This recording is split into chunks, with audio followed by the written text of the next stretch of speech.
Good morning, Bucknutters. I almost forgot the date. It is Tuesday, February 7th, 2023. I am Dan Rubin. This is the Bucknuts Morning 5 and Change, coming to you a little late this morning. That is on me and my super normal family life, but I am thrilled to have Pat Murphy here. Usually Steve Wiltfong in this spot, but recruiting has taken a little bit of a time off, and Steve Wiltfong is resting himself on some Caribbean beach, I'm sure. So, Pat, how goes it? Caribbean beach would be nice, but not bad otherwise. Not bad otherwise. I'll try and live up to Wilt Fong without the recruiting knowledge. Neither of us has director in front of their title, hence neither of us spends many time on tropical locales. But what we can do is talk about the Buckeyes, hopefully enough to entertain you for a little bit this morning.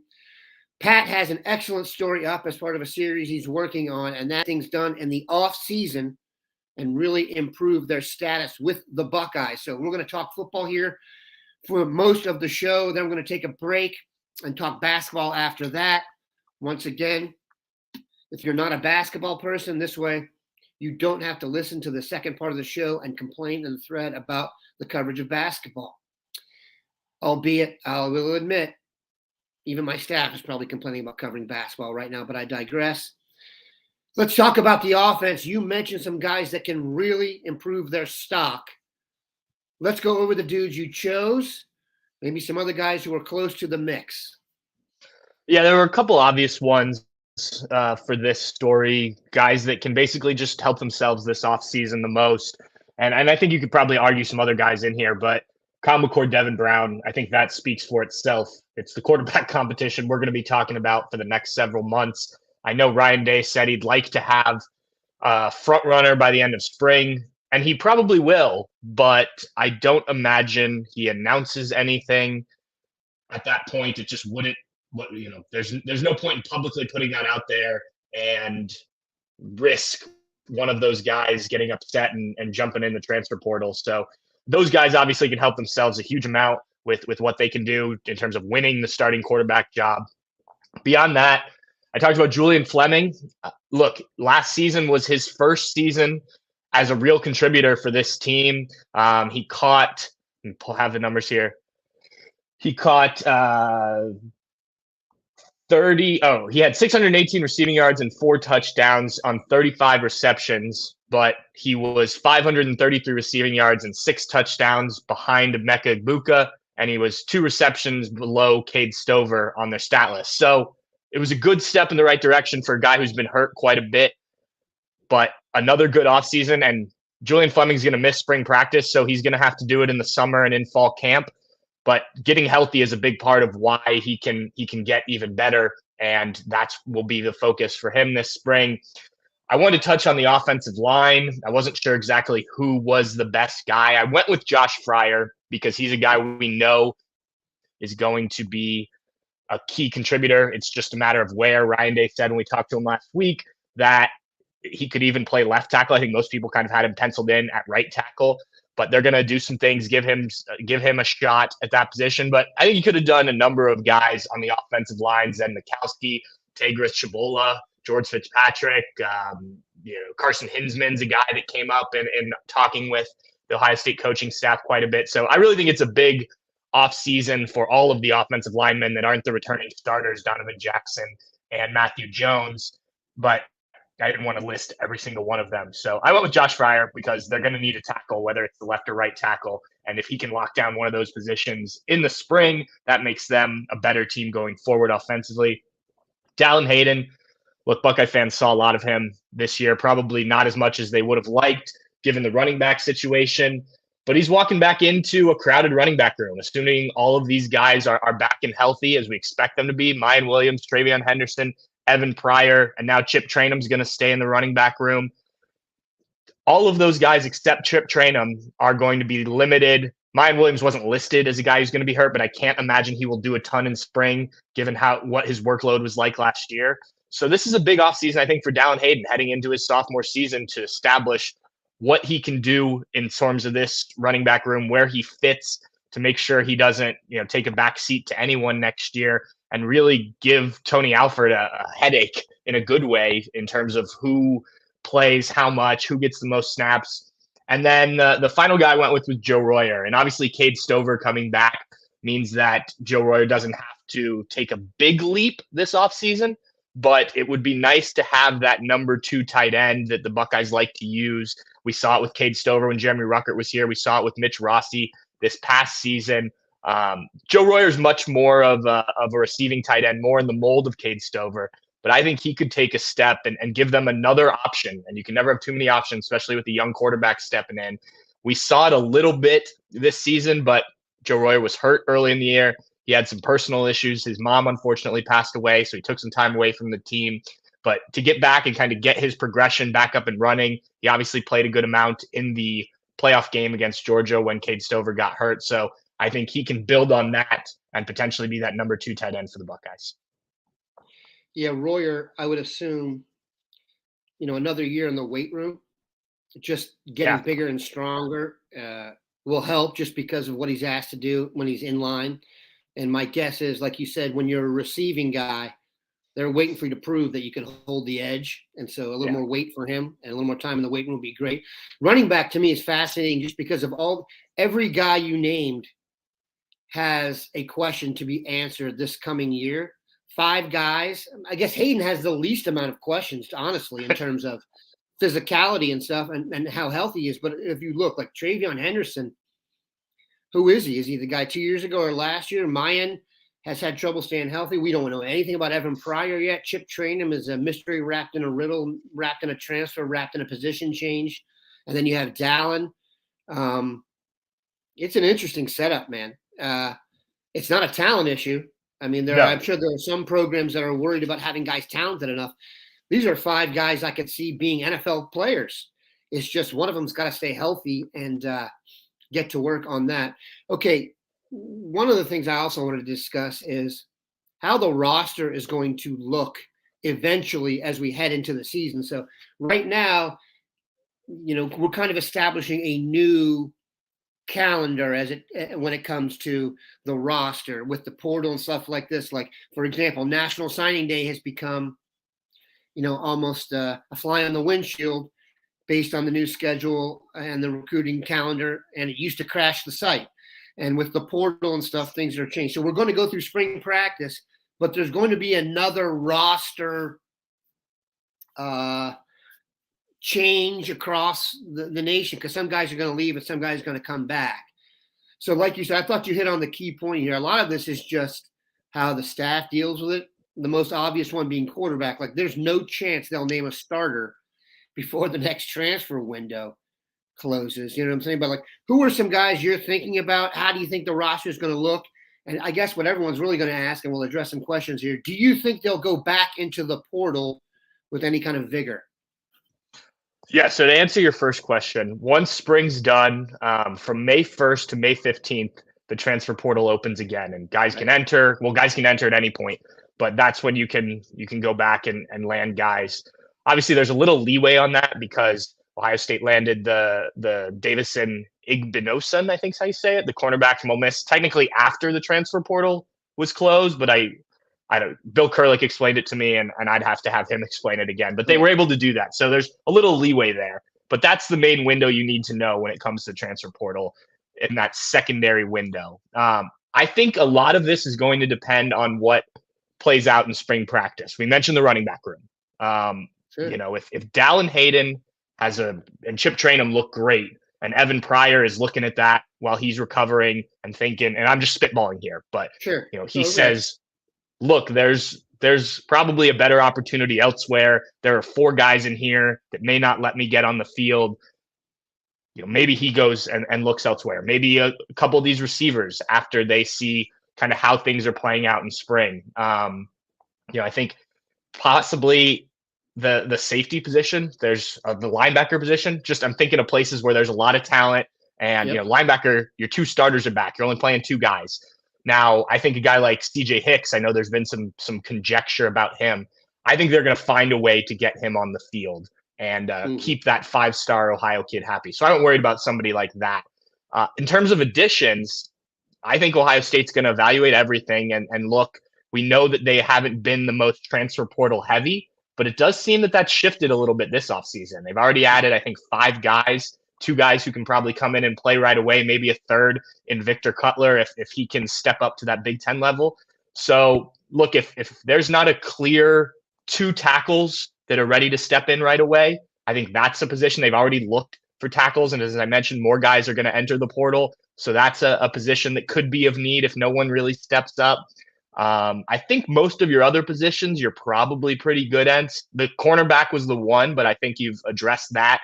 Now, if there's injuries to that position or really any position, and you don't feel you have enough depth, I think they could dive back in that capacity. But I think for the most part, the offensive line is the one, at least right now, that I think would be the area needing addressed come that secondary portal. Again, depending on what happens in spring practice. Yeah, I agree completely with that assessment. The issue is at Ohio State, it's hard. Put it this way: most guys transfer for hoping for an increase in playing time. It's hard to crack the lineup at Ohio State. I mean, think about it. What guy is going to leave his program that's good enough to step right into Ohio State and start right away? Like Davison Igbinosun is a tremendous example. That kid's only played 1 year. We've got him for several more years. I think most people think transfer window. They're thinking a guy coming almost taking a post-grad year here or a 1 year before they try and get to the league. I also think it'll be easier to get guys in the next transfer portal because Ohio State, even if you take a guy now and say, hey, we're going to start you, you're going to have to go through spring and beat a guy out. Once it's more obvious coming out of spring, also, unfortunately, this is football and guys can get hurt, running an out pattern. So, you never know how the roster is totally going to look. But I do think they'll be in decent shape. I thought you addressed also the key point. I think when people start to hear transfer, they get worried about the elite guys that are a little bit lower on the Ohio State depth chart. Believe me, you were going to see, and Sonny Styles and C.J. Hicks better get their endurance up for spring football because they're never coming off the field. Believe me, their tongues are going to be wagging. So don't worry about that. The low-hanging fruit, believe me, the staff is all on top of that. Yeah, and to that point, follow up on what we started with. I'll have today sometime a story on the defensive guys who can step up the most in spring.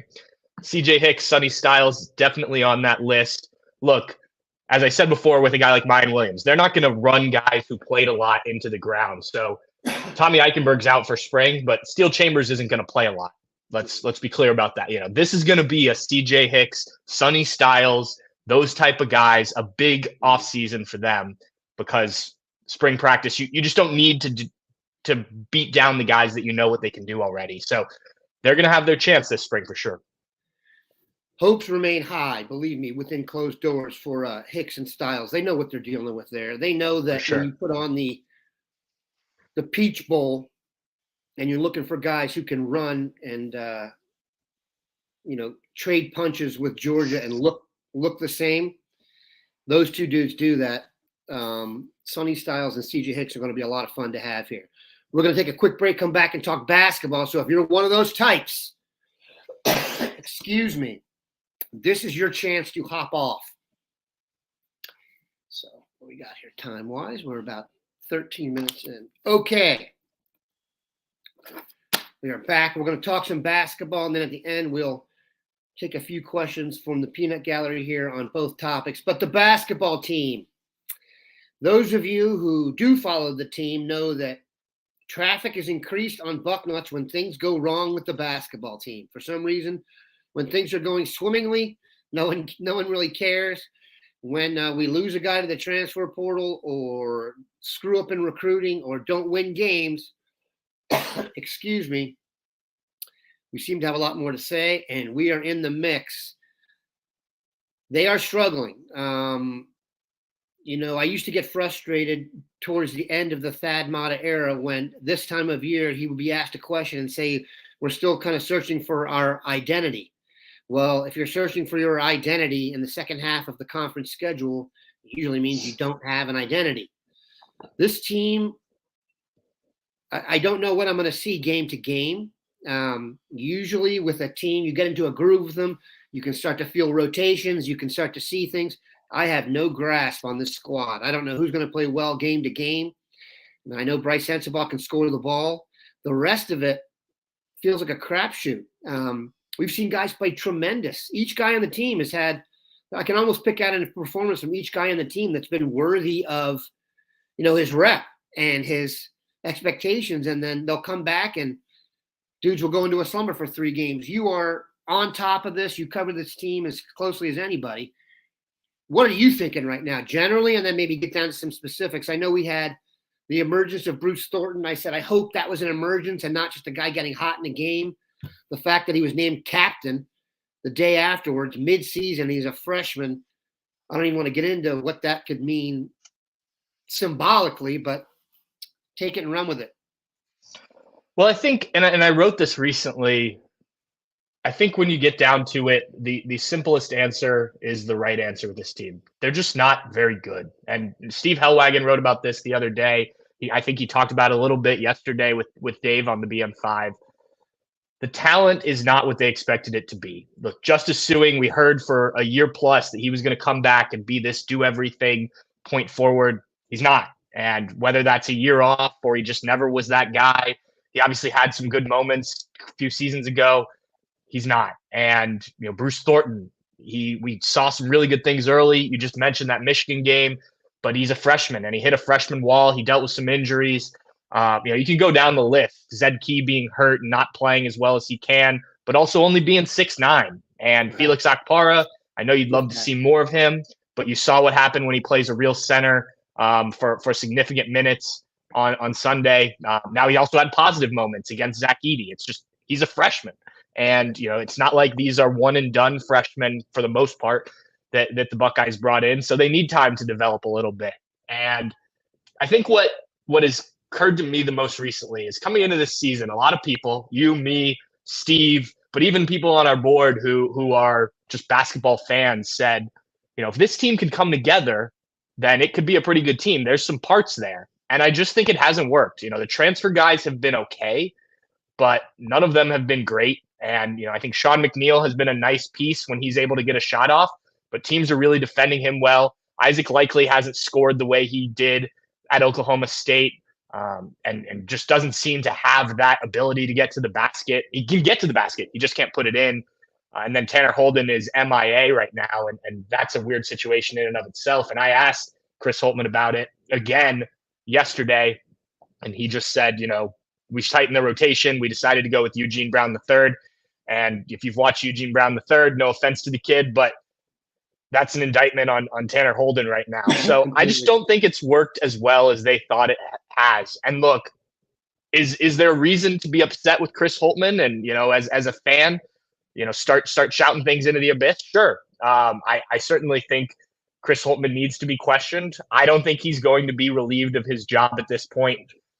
He's got another good recruiting class coming in. If we're at this point next year and you're saying a lot of similar things, I think that's when the seat really gets hot. He may be out the door at that point, but it just hasn't worked. And, you go through this every few years probably with the program.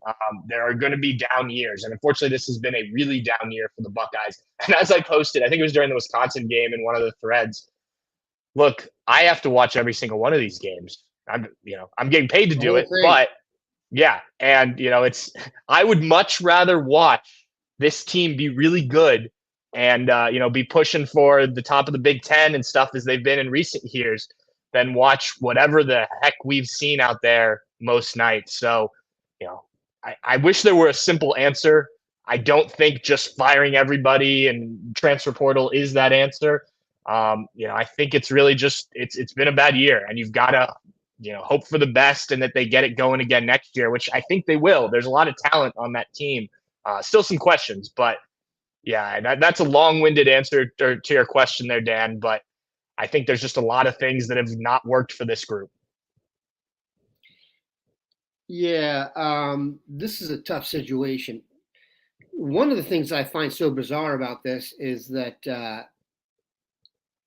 if you go like 100 miles outside Columbus, there are people talking about Holtmann possibly taking over at Notre Dame. You know what I mean? It's a bizarre situation. you wonder if he's going to be in a position where he's like, maybe I'm just not appreciated here, and leaves on his own accord for Notre Dame. I don't think that will happen. Obviously, Ohio State's usually not that kind of a job, but the issue is it's almost like they're chasing their tail in that they don't have the roster set up exactly the way they want. So they aren't achieving to where they want, but they are creating holes for freshmen to come in and do enough that they're like Malachi Branham should be the leading scorer on this team, right? But there was a hole in the team last year. So he was able to step into that hole and thrive enough to get to the league. Bryce Sensabaugh shouldn't be as main of a guy he is now, but he is, and he's going to end up leaving. So I'm saying, like, it's like 50, like I mentioned about my parenting skills before we went on the show, it's like 52 pickup to me. I don't feel like when I watch Purdue play, they play a certain way. I know that he's recruiting to a certain way. They kind of always look the same. Michigan State has a kind of vibe to it. I don't know what the vibe is on this team. Like, what do they hang their hat on? Are they a offensive team that can really, are they defensive? Do they really? So it just seems like, I know 52 pickup is a very cliche term, but they're just inconsistent. And in basketball, inconsistent's the worst, man. You can average 20 points a game, but if it's 30 points one game and 10 points the next, you're not helping anybody, man. You can't. Yeah. Your coach has to play checkers then. He can't play chess. And so I think a lot of this is angst towards Holtman. And look, when you're the head coach, it's all your fault. He's been there long enough now that he's recruited pretty much, I think, I'd have to go back and look. He's recruited every player in the program. Yeah. You know what I'm saying? They're all his. So if they thrive, like Malachi Branham, you get the credit. You get the credit for Bryce Sensabaugh in recruiting. You got to take the blame for whatever else. And I don't think it's that they don't play hard, but like you mentioned, there is a lack of chemistry. There's a lack of like that eye test, they call it in basketball, something where you can just see it. And when guys like you who are there for every game really don't know what's going to happen game to game, I think it's an issue. Also, for everyone, if you think it's bad to watch the games, imagine having to talk to these guys after every game and come up with questions. And 19, 20-year-old kids who don't know what's the problem, and you're sitting there, and that creates angst and frustration and stuff for kids. So where do you see them going from here? Is it salvageable? Is this the kind of team that, the light comes on and they make a run in the Big Ten tournament? Purdue is a really, really good team. I don't know if there's any team in the Big Ten this year that's like crazy dominant that can't be beat. What's your vibe on where it goes from here? It's hard to predict something like that. It's college basketball. We were talking after interviews the other day, a handful of people standing around that, look, that UConn team did it a few years ago, running through the tournament and then the NCAA tournament. But then as Steve quickly chimed in, Kemba Walker's not walking through that door. So, unless Bryce goes nuts and starts to get some help, it's tough to see them making that run through. It looks like they're going to have to play Wednesday in the Big Ten tournament, though that could change if they could start winning some games, which would be nice for them. But it's just hard. As you said, it's hard to predict anything with this team right now. Yeah. And I think one thing that you didn't mention that I think should be addressed is the leadership of this team is a problem. And you had a guy like Kyle Young, EJ Liddell, even a Jamari Wheeler, who was only a one-year guy coming from Penn State, but those were legitimate leaders on this team a year ago. And now you're asking Zed Key, Justice Suing, Isaac Likely, who is another transfer, to be the captains. That's why they did this revote that you touched on. Bruce Thornton named a captain because he's been a guy who's stepped up as a leader, but he's a freshman who's dealing with an injured wrist and wasn't playing very well. So, you need leaders. You need at least one guy on a basketball team that can, grab guys and kind of force the issue. And I think Isaac Likely is that guy off the court, but then he doesn't perform on the court. So, like, how much can you buy into a guy, even if he is a good leader off the court? And I think that's part of the problem. And, I don't know if that's. Yeah, Isaac Likely's been here for 20 minutes. Yeah, right. I'm saying it's very hard to come in as a veteran like that. Now, some guys have that, the Kravorka, they called it on Seinfeld, or like the magic they're just leaders. By the way, if he was that much of a leader, he wouldn't have transferred. He was that good. They wouldn't have let him go. So, come on, man. It's just, this is just me personally. I don't think you can build a quality is a stretch. I don't think you can build a consistent Big Ten championship challenging team if the core team is transfers. I'm just not going to buy into that. Just assuming it's a transfer, what we need is Bryce Sensabaugh and Malachi Branham to play together. That's when you're talking turkey, man. You know what I'm saying? Right. That's real recruiting. And we're never getting a chance to do that because of the other vacuum parts of the roster. Look, last year they had 2 guys start who were borderline lottery picks.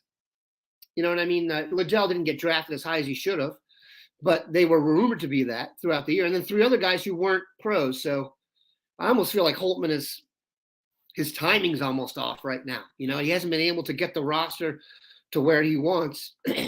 We'll see. All right, we're going to take a few questions and then boogie out One last comment, Dan. I saw Larry on here said listening to Holtman when he was mic'd up was when I made the decision he can't coach at this level.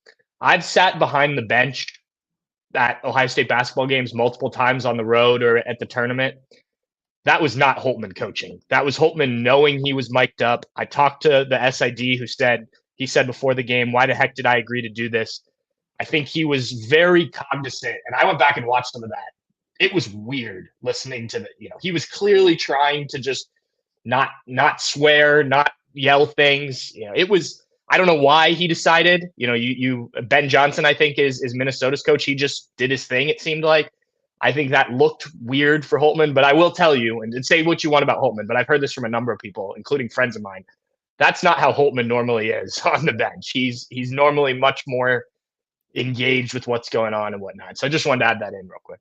No, it's a good point. And look, Holtman's going to be the story until this gets fixed. For sure. Just a fact. Yeah. That's just the way it is. And, we don't take any joy in that. But, he's a big boy now. He knows.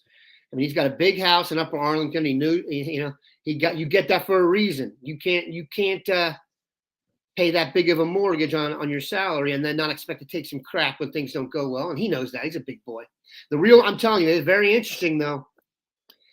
He was even being talked about for the Kentucky job when Calipari was struggling. I get he's got those Kentucky ties, but there's just some interesting yin yang and perception being reality issues here going on. But we digress. We're going to go to hold on a sec. This is one basketball thing. I don't want to just address this. Okay. Hopefully next season basketball team will rebound use. Yeah. Bryce Sensabaugh is going to the NBA. That's a fact. No one should have their hopes up that he's coming back.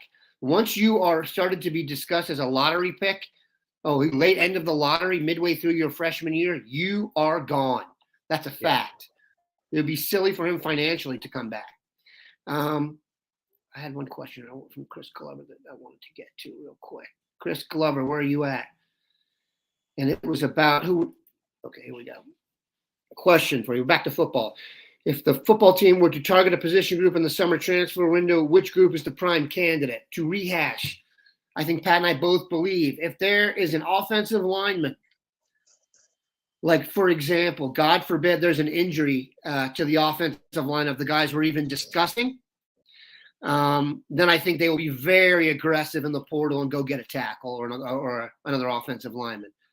That would be the group I would look at the most by far.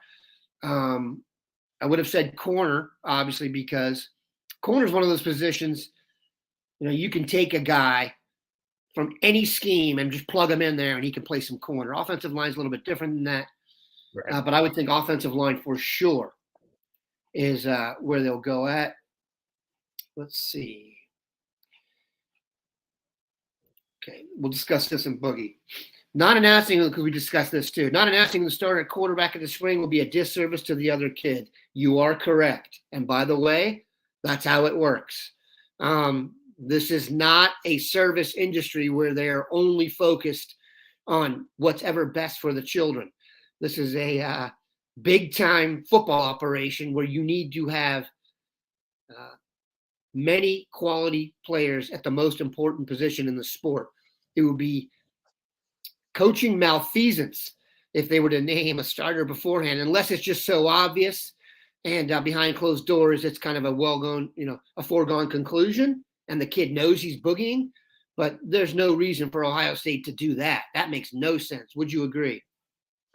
Yeah, at least publicly. Look, you Right. can sit down with each of these kids individually and tell one of them, look, you're ahead right now, but you got to keep up the work, and tell the other one, look, just keep grinding out there. You're doing well. There can be those private conversations, and you don't even have to say, Kyle McCord, you're the guy going into the offseason. I remember when CJ Stroud was the summer before he became the starter. They didn't name it until fall camp, but it may have been, I don't know, remember how we heard about it, but CJ Stroud was telling people in the program, teammates, friends, whoever it is, I'm the starting quarterback at Ohio State. Now, Ryan Day hadn't named that. I don't even think Ryan Day had told him that. But it was clear that summer who was the guy. And the coaching staff will do what they need to do to keep these guys in the team. It not only, I don't even think it hurts the players necessarily, because you keep working. And look, if Devin Brown, for instance, has to spend 1 more year sitting behind Kyle McCord and then transfer, that's not the worst thing in the world. Kyle McCord, if he decides to hit the transfer portal down the road, he's going to be pretty high on a lot of people's call list. So, I don't think it'll hurt either guy. But yeah, Ohio State's going to do what's best for Ohio State. This is a big boy business for sure. And they don't want to lose one of their two potential starting quarterbacks because they make a decision. Also, what happens if over the summer one guy gets hurt, one guy doesn't perform as well when he's named the starter? You want to keep those competitive juices flowing into the season, or as close to the season as you can. Now, there becomes a point when you got to name a starter. Sure. And I do think that you want a guy to lead the team and all that. But yeah, I think you want to keep it going as long as possible, at least from a public perception. Yeah, shed no tears for Kyle McCord or Devin Brown. If either one of them wanted to leave Ohio State, there would be a line out the door for them to go, and they would have countless suitors on in college football that would love for them to come there. So, quarterback at Ohio State's not a position you need to worry about in terms of. Only thing you need to do is get your hotel for the Waldorf Astoria in New York every year, because pretty much you play quarterback at Ohio State, you're going to the Heisman Trophy ceremony. What a place to finish. We appreciate Pat stopping by, kind of a smorgasbord of current events, football and basketball. We hope you enjoyed it. Have a good one, Bucknutters.